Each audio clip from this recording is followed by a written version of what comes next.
ഇവിടെ വരുമ്പോൾ ഇവിടെയുള്ള കച്ചവടക്കാർക്കൊക്കെ മാക്സിമം നമ്മൾ കച്ചവടം കൊടുക്കുക, നമ്മളെ കൂടെ പറ്റണ മാതിരിയൊക്കെ പോലെ സഹായിക്കുക.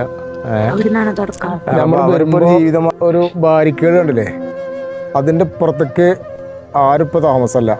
ആ കാണുന്ന കണ്ടില്ലേ അവിടെ, ആ മലയുടെ അവിടെ പൊട്ടിയ മാതിരി കാണുന്നത്, അവിടെ നിന്നാണ് ഇത് ഫസ്റ്റ് സ്റ്റാർട്ടിങ്. അതിൻ്റെ താഴത്ത് പുഞ്ചിരിമട്ടം, മുണ്ടക്കൈ, ആ കാണാനാണ് മുണ്ടക്കൈ. അതിന് റോഡ് പറഞ്ഞാൽ ഇതിനെങ്ങനെ വളഞ്ഞ് തിരിഞ്ഞ് പോകണം. അതിൻ്റെ താഴത്തൊരു 14,000 കുടുംബങ്ങൾ താമസിച്ചിരുന്നു.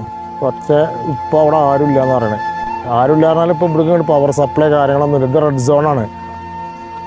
അതുകൊണ്ട് തന്നെ ഈ കച്ചവടക്കാരൊക്കെ വൈകുന്നേരമായി ഇവിടുന്ന് പോകും. അതുവരെക്കുള്ള കച്ചവടം. ഇപ്പോൾ ഈ ആൾക്കാർ ഇതിങ്ങനെ കാണാൻ വരുമ്പോട്ട് കുറച്ച് കച്ചവടക്കാർ മാത്രം ഇവിടെ ഉണ്ട്. ആ ബാരിക്കേഡിൻ്റെ അപ്പുറത്തേക്ക് ആരും താമസമില്ല, ഒരു കച്ചവടമില്ല, കറണ്ടും ഇല്ല, വെള്ളമില്ല, വെളിച്ചമില്ല, ഒന്നുമില്ല. അവരിപ്പോൾ ഇവിടെ ആൾക്കാരിങ്ങനെ വരിക കാരണം കൊണ്ട് മാത്രം ഇവിടെ താമസിക്കുകയാണ്. സ്കൂളാണത്. ഇതും അതും ആ കാണുന്നത് മൊത്തം ഒരു സ്കൂളായിരുന്നു. അതിൻ്റെ മുമ്പിലെ ഗ്രൗണ്ടാണ് ഇപ്പോൾ അത്. അതിൻ്റെ അപ്പുറത്തെ കൂടെ ഒരു ചെറിയൊരു നീർച്ചാലുമാതിരി ഒരുങ്ങിയിരുന്ന സ്ഥലമാണ് ഇപ്പോൾ ഈ കാണുന്ന അലാക്കിൻ്റെ സംഭവങ്ങൾ. ഓരോരോ കല്ലുകൾ നോക്കിയേക്കാം, ഓരോരോ ആനകളുടെ അത്ര വലിപ്പമുണ്ട് ഓരോ കല്ലുകൾ. ഇതൊക്കെ അവിടുന്ന് ഉരുണ്ട് പോകുന്നു പറയുമ്പോഴേ ആണ്. പക്ഷെ അവിടുന്ന് ചെറിയൊരു അനക്കാനങ്ങിയതപ്പോൾ ഈ കാണുന്ന മൊത്തത്തിലുള്ളപ്പോൾ ഈ സംഭവം ഇത് നോക്കിയേക്കാം. ഒരു സൈഡ്, ഒരു മലയുടെ ഒരു എന്താ പറയുക, ഒരു ശതമാനമാണ് ഇപ്പോൾ പോകുന്നിട്ടുള്ളൂ. ആ അത്ര പോകുന്ന ഭാഗം കൊണ്ടാണ് ഇപ്പോൾ ഇത്രയും ഇവിടെ ഉണ്ടായിട്ടുള്ളത്. അപ്പോൾ അതിൻ്റെ ഒരു ദുരന്തത്തിൻ്റെ ഒരു ഭീകരതൊക്കെ നമ്മൾ കണ്ടതല്ലേ. അപ്പോൾ അതിൻ്റെ ഒരു അവസ്ഥ ആലോചിക്കുക. ആ സ്കൂളാണ് ഇപ്പോൾ നിൽക്കുന്നത്.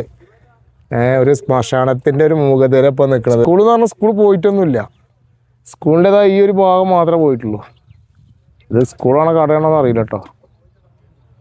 പക്ഷെ സ്കൂള് അതിൻ്റെ ഫ്രണ്ട് ഭാഗം ഒന്നും പോയില്ല. എന്നാൽ അതിൻ്റെ ബാക്കിയുള്ള ഭാഗങ്ങൾ പഠിച്ചിരുന്ന കുട്ടികളൊക്കെ പോയി, സ്കൂള് മാത്രം ബാക്കിയുണ്ട്. ഇപ്പോൾ ഇതൊക്കെ കാണുമ്പോഴാണ് നമ്മൾ യഥാർത്ഥത്തിൽ നമ്മൾ ജീവിക്കുന്ന ജീവിതം, ഇവിടെ ഉള്ളവർ ജീവിച്ചിരുന്ന ഒരു ഇതും ഇവിടുത്തെ ഇപ്പോഴത്തെ ഒരു അവസ്ഥയും.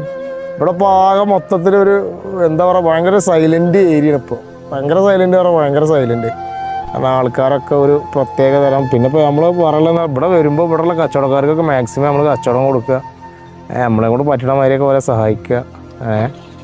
കാരണം അപ്പോൾ അവരിപ്പോൾ ഒരു ജീവിതമാർഗ്ഗമായിട്ടാണ് ഇപ്പോൾ ഓരോരുത്തരും ഇങ്ങനെ ഓരോരോ ചെറിയ തട്ടിക്കൂട്ടിയിട്ട് ഇങ്ങനെ നിൽക്കുന്നത്. അപ്പോൾ അതുകൊണ്ട് മാക്സിമം നമ്മൾ വരുന്ന ആൾക്കാരൊക്കെ ചായ, വെള്ളം എന്തെങ്കിലുമൊക്കെ കുടിച്ചിട്ട് അവരൊക്കെ ഹെൽപ്പ് ചെയ്യുക. അങ്ങനത്തെ ഒരു മെയിൻറ്റിൽ അങ്ങോട്ട് വരാൻ പറ്റുള്ളൂ.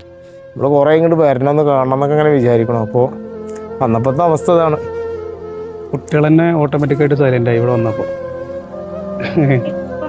അവർക്ക് ഇപ്പോൾ ഇതിൻ്റെ ഭീകരത അറിയാമെന്നില്ല, എന്നാലും അവരെന്നെ ഇപ്പോൾ ഇവിടെ വന്നപ്പോൾ അവർ ഓട്ടോമാറ്റിക്കായിട്ട് സൈലൻ്റായി.